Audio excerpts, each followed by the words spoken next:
Start 100 शब्द प्रति minute. आपल्या देशात 6,30,00,000 हेक्टर पडीक जमीन असून त्यातील 33 दशलक्ष हेक्टर जमीन वृक्ष लागवडीसाठी देण्यात आली आहे।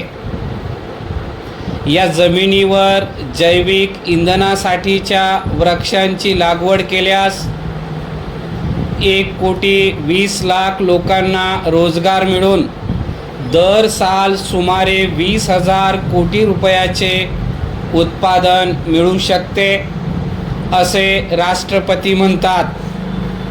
जैविक इंधनासाठी वृक्षांची लागवड व उत्पादन यासाठी सुमारे 27,000 कोटी रुपयांची एकदाच गुंतवणूक करण्याची आवश्यकता असून हा पैसा बँका, खाजगी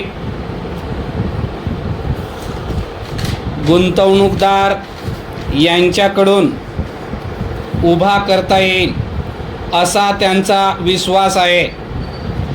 पडीक जमिनीवरील उत्पादनाच्या क्षेत्रात किमान 1.5 कोटी नवे रोजगार निर्माण होतील असा राष्ट्रपतींचा अंदाज आहे। परिच्छेद त्यांनी जलसंधारण योजनांनाही महत्त्व देण्याचे आवाहन केले आहे। लहान बंधारे बांधणे, विहिरीला पाणी भरणे, तळ्यातील गाळ काढणे अशा लहान लहान योजना हाती घेऊन त्याची अंमलबजावणी केली तर शेतीत सुबत्ता येईल, ग्रामीण भागातील रोजगार वाढेल असे त्यांचे मत आहे।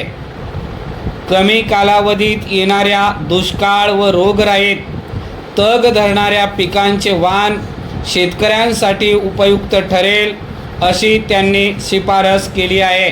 परिच्छेद इतर शेतीप्रमाणेच बांबू वन शेतीकडेही राष्ट्रपतींनी लक्ष वेधले आहे। बांबूपासून अनेक आधुनिक वस्तू तयार करता येतील, यासाठी प्रशिक्षण द्यावे। 5-7 खेड्यात मिळून अशा वस्तू तयार करण्याचे केंद्र उभे करावे, त्यांच्या विक्रीची व्यवस्था करावी असा त्यांचा आग्रह आहे। यातून किमान 76 लाख नवे रोजगार निर्माण होतील असे त्यांना वाटते। भारताच्या ईशान्येकडील डोंगराळ भागातील राज्यांना हा उद्योग उत्तम तऱ्हेने करता येईल असे ते म्हणतात। परिच्छेद शेतीबरोबरच औष्णिक ऊर्जा प्रकल्पातून तयार होणाऱ्या राखेचा व्यावसायिक उपयोग यावरही आपले लक्ष केंद्रित केले आहे। ही राख जर जमिनीत मिसळली तर शेतीचे उत्पन्न वाढते असा अनुभव आहे। या राखेपासून इमारतीस लागणाऱ्या विटा, रस्त्यांना लागणारी खडी तयार होऊ शकते। ही राख नीट वापरली तर यातून 4,000 कोटी रुपयांचे उत्पन्न मिळेल आणि सुमारे 3 लाख नवे रोजगार निर्माण होतील असे त्यांना वाटते। परिच्छेद कापूस पिकविण्यात भारताचा जगात 3रा क्रमांक आहे। कापसाचे उत्पादन जर शास्त्रीय व आधुनिक पद्धतीने वाढवले तर जगातील 25% कापूस भारतात तयार होईल। कापसाची शेती व कापड उत्पादन यात मिळून 5 दशलक्ष लोकांना रोजगार मिळेल। या उद्योगात आधुनिकीकरण